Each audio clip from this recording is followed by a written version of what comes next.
निष्ठावंत लोकांची ही श्रद्धा दिसून आली. मला सांगा, काय कीर्तनावर, काय वारीवर श्रद्धा. मोठ्या महाराजाच्या जीवनातला प्रसंग एक या गोष्टीला लागूनच आहे म्हणून सांगतो. भोकर काही तुम्हाला लांब नाही. भोकरच्या जवळ लांबकानी म्हणून गाव आहे. नाव वाचलं असेल ना कुठं, रस्त्यावरच पाटी आहे लांबकानी. तिथले संभाजी पाटील होते, आता वारले. त्याला 2-4 मुलं आहेत. त्यांनी मला सगळं सांगितलं म्हणून मी तुम्हाला सांगतो. महाराज भोकरून लांबकानीला कीर्तनाला निघाले. मोठे महाराज, मोठे महाराज म्हणल्यावर तुम्हाला समजते का? मारुतराव महाराज म्हणून समजतंय ना? ऐकून तर आहेत ना?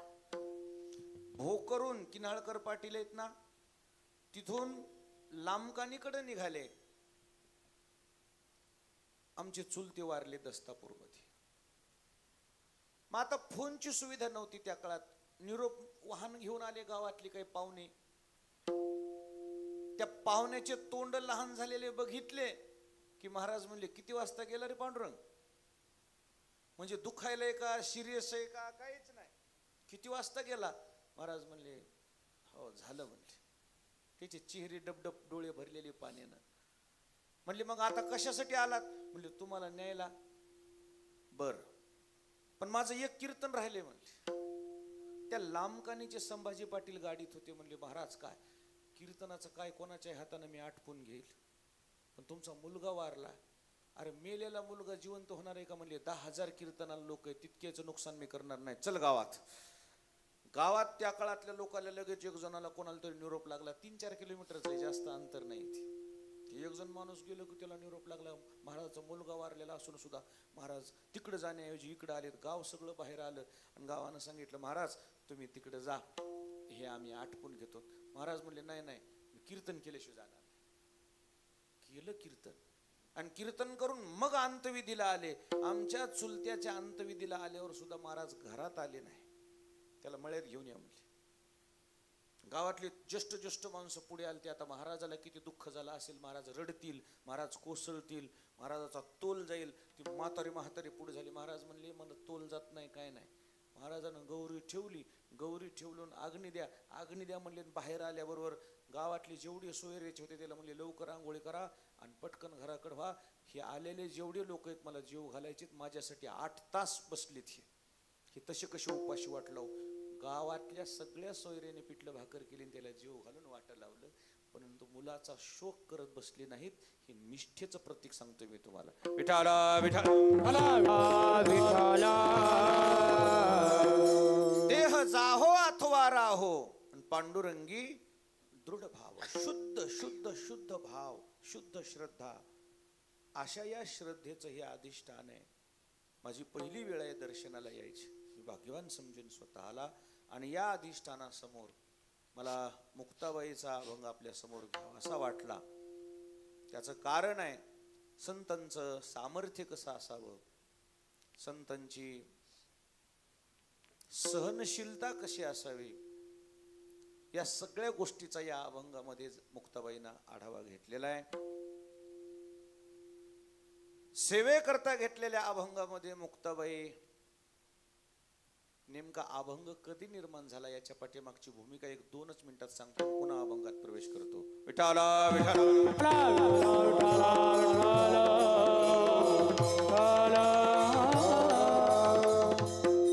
प्रसंगानुसार अभंग घडत असतात. त्याच्या पाठीमाग काही आख्यायिका असते. या अभंगाच्या पाठीमाग आख्यायिका काय, प्रसंग काय?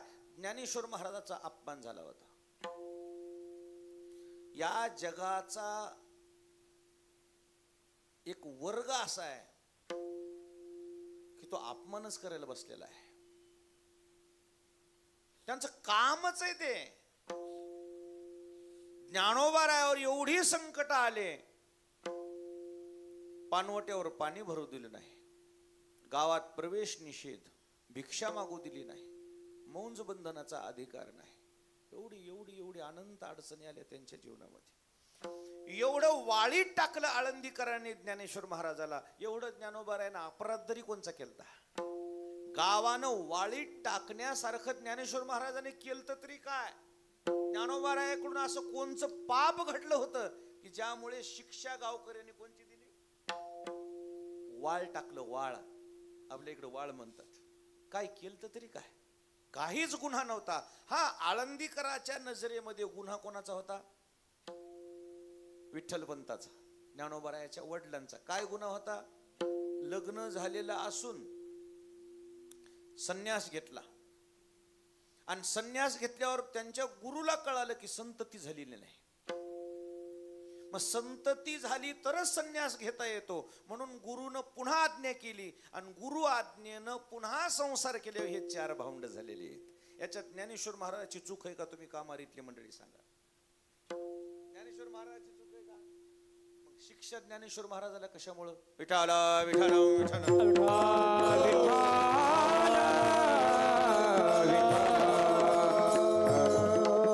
तिळ मात्र ज्ञानोबारायांची चूक नाही. पण एवढा अन्याय, एवढा अन्याय, एवढा अन्याय. भिक्षा जर मागितली ज्ञानेश्वर महाराजांनी, अशी काही कर्मठ लोक होते, जर ज्ञानोबारायाला कोणी भिक्षा वाढली तर काही काही अशा कर्मठ लोकांच्या बायका अशा होत्या, लेकराची विष्ठा टाकीत होत्या ज्ञानेश्वर महाराजांच्या झोळीमध्ये. काय जीव म्हणला असेल ज्ञानेश्वर महाराजाचा? इतका कोणी कोणावर अत्याचार करतो का? आळंदीत कसा प्रवेश केला म्हणून विसोबा सावकारानं घोड्यावर बसल्या बसल्या खेटरासह ज्ञानेश्वर महाराजांच्या छातीमध्ये लात मारली होती. खाली कोसळले ज्ञानेश्वर महाराज. काय गुन्हा होता ज्ञानेश्वर महाराजाचा? कामारीकर सांगा. गुन्हा कोणाचा? वडिलांचा. शिक्षा कोणाला? अन्याय नाही तर काय? एवढे अन्याय पचून ज्ञानेश्वर महाराजांनी पुन्हा समाजासाठी काम करायचं. पण शेवटी कसं असते बघा, सहनशीलतेची सुद्धा एखाद्या वेळेस काय होती? हद्द होती, हद्द. विठाला विठाला विठाला विठाला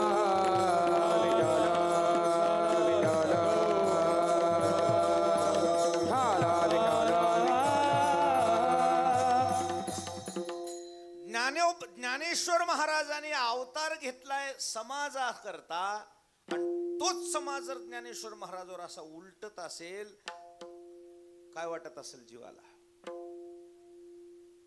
काय मन काय म्हणत असेल? महाराजाची मनस्थिती डळमळली. मला या सगळ्या अभंगाचा तोडगा काढता काढता मला जास्त जर फोकस करायचंय, मला 3 मुद्दे सांगायचे. तर त्या 3 मुद्द्यामध्ये 2 मुद्द्यावर मला जास्त भर घालायची नाही. 3 गोष्टी सांगायच्यात मला कामारीकर महाराज. आर्थिक स्थिती, आत्मस्थिती आणि मनस्थिती. आर्थिक स्थितीबद्दल जास्तीचं मला काही तुम्हाला नॉलेज द्यायची गरज नाही, ज्ञान द्यायची गरज नाही. आर्थिक स्थिती सुधारण्याकरता काय करायला पाहिजे युट्यूबला टाकल्या कळते. कोणते धंदे टाकाय, काय करावं काय नाही, काय बिझनेस करावा, श्रीमंत कसं होण्यासाठी भरपूर येतं त्याच्यात नॉलेज, लेक्चर आहेत. आत्मस्थितीबद्दलही मला तुम्हाला जास्तीचं ज्ञान द्यायचं नाही. आत्मस्थिती सुद्धा ग्रंथानं भरपूर सांगितली. आणि आता माझी जी भूमिका आहे आज, मला फक्त मनस्थितीबद्दल बोलायचे. माझा हा अभंग घेण्याचा मुख्य उद्देश सध्या आर्थिक स्थिती सुधारणं महत्वाचं नाहीये, आत्मस्थिती सुधारणं महत्वाची नाही. आता सध्या वर्तमान काळाकरता या पुढच्या पिढीला सध्या एकाच गोष्टीची गरज आहे, मनस्थिती डळमळू नये. विठाला विठाला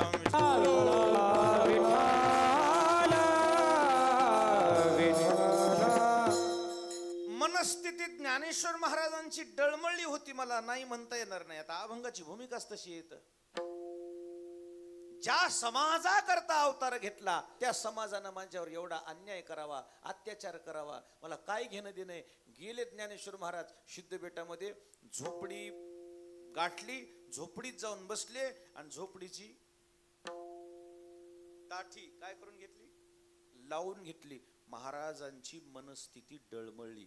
ज्ञानोबारायाची मनस्थिती काय झाली? डळमळली, तोल गेला. आता ही मनस्थिती सुधारण्यासाठी पुढे कोण आलं? इथं माझी आजची बोलण्याची पूर्ण भूमिका आहे. विठाला विठाला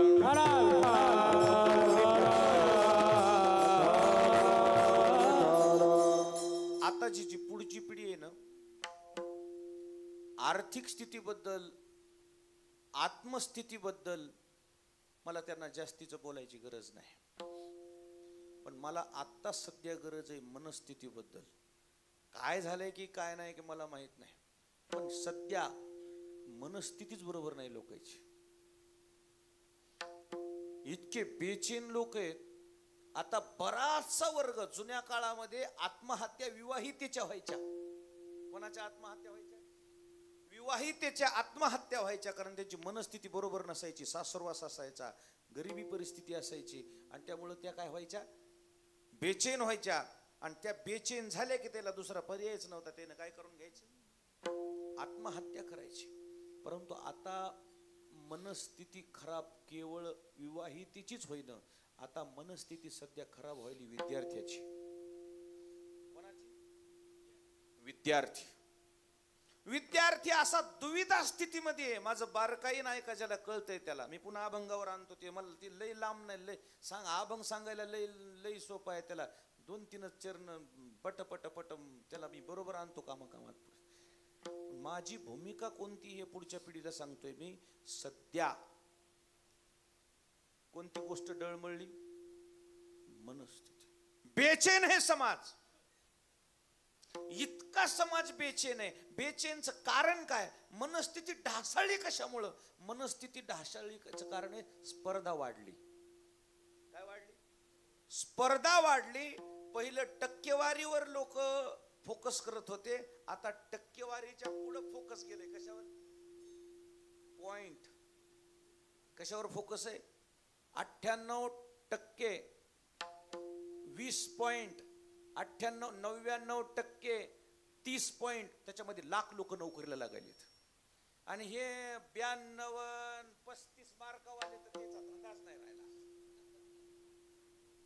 ते विशेष नाही, ते ना आता त्याच्या नादी लागू नये.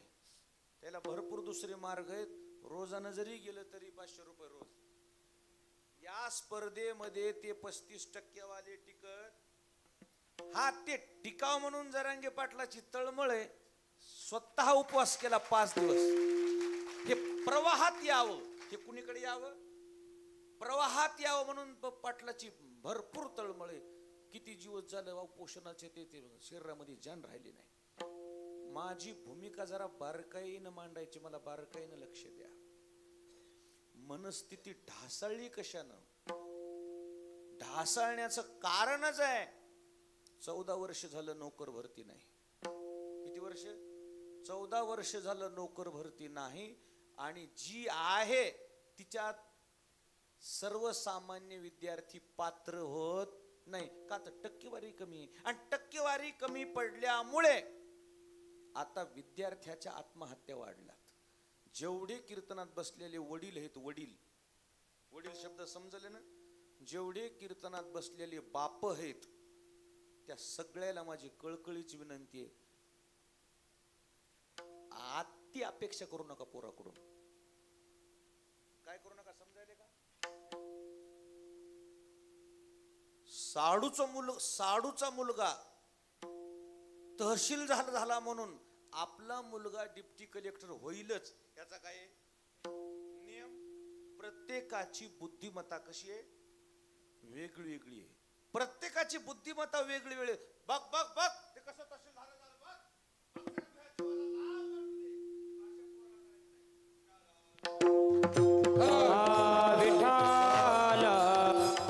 अरे ज्याच्या त्याचा बुद्धिअंक वेगळा आहे.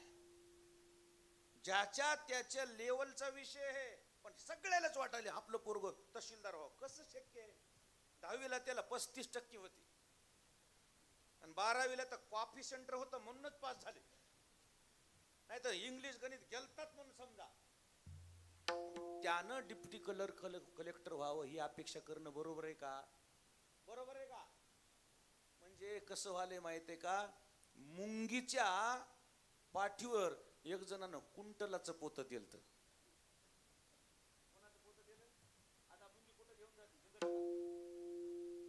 महाराज, हत्तीच्या मस्तकावर, हत्तीच्या पाठीवर जे वज हत्तीला सहन होईल ते मुंगीला सहन होईल का? नाही होत. आणि म्हणून ही आशा नसलेल्या चुकीच्या अपेक्षा करणारा वर्ग पालक वर्ग झाल्यामुळे विद्यार्थी सध्या दुविधा स्थितीमध्ये, घरी यावं इकडून प्रेशर, शाळेत जावं शाळेचं प्रेशर, क्लासेसमध्ये जावं तिथलं प्रेशर, आणि त्या प्रेशराइज्ड झाल्यामुळे मस्तकावर 1 क्विंटल गव्हाचं पोत दिल्यासारखं वजन झालं ह्या पुढच्या पिढीला. माझे शब्द समजायलेत का तुम्हाला? किती क्विंटल वजाच पोत डोक्यावर आहे? 1 क्विंटलाचं पोत कशावर दिल्यासारखं आहे? मस्तकावर. आणि ते खाली ठेवायचं नाही. सहन होईल? एक शब्द बोलू का? पाठीवरचं वजन सहन होतंय,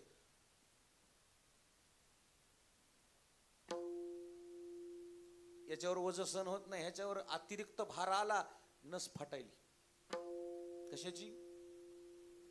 ब्रेन हॅमरेज होऊन हजारो लोक मेलेले मी तुम्हाला दाखवून देईल. हजारो लोक मेले. काय हॅमरेज होऊन? ब्रेन डेड झाले. आणि ब्रेन डेड झाले की बाकीचं काहीच शरीराचा तुमचा काहीच ताल चलत नाही, माणूस मरतयच.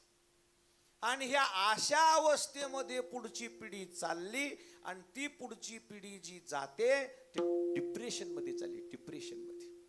आणि ही अशी पुढची पिढी डिप्रेशन मध्ये गेली की त्यांची मनस्थिती ढासळते. अशा ढासळलेल्या मनस्थितीला पुनर्जीवित करण्याकरता या अभंगाची गरज आहे. विठाल विठाल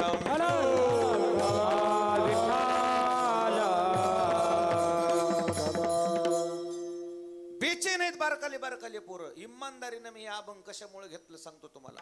आता येता खैरगाव आहे, खैरगाव, तिथून वळलो मी की माझ्या एक व्हॉट्सअपला एक पोस्ट आली.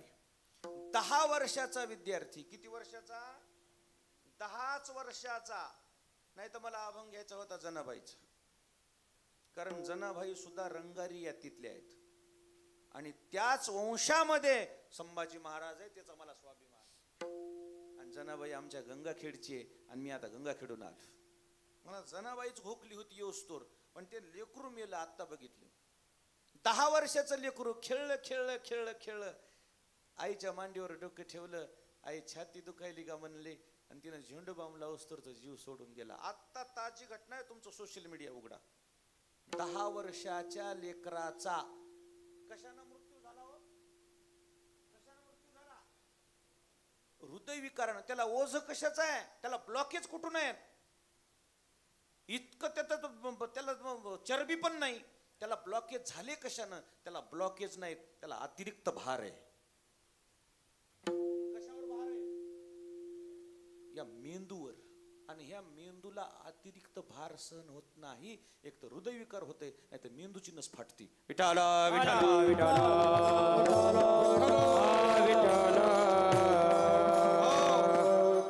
आता जे छोटे छोटे तुमचे नातू शाळेत जातात ना, सायंकाळी वापस येताना बघा, त्याचे दोन्ही ही जे खुबे आहेत ना, सरळ चलत नाहीत दप्तर घेऊन.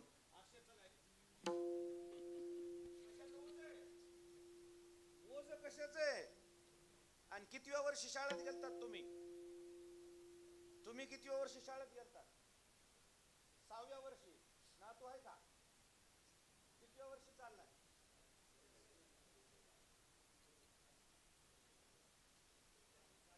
आडीच म्हण. इथून शुगर नो पापा. हा हा हा हा हा. त्याच्या सुद्धा पुस्तक वह्या बघा, काय म्हणत असेल त्याचा जीव. इतक्या लहानपणापासून प्रेशराइज्ड झालेले लेकर आहेत पुढचे. इतकं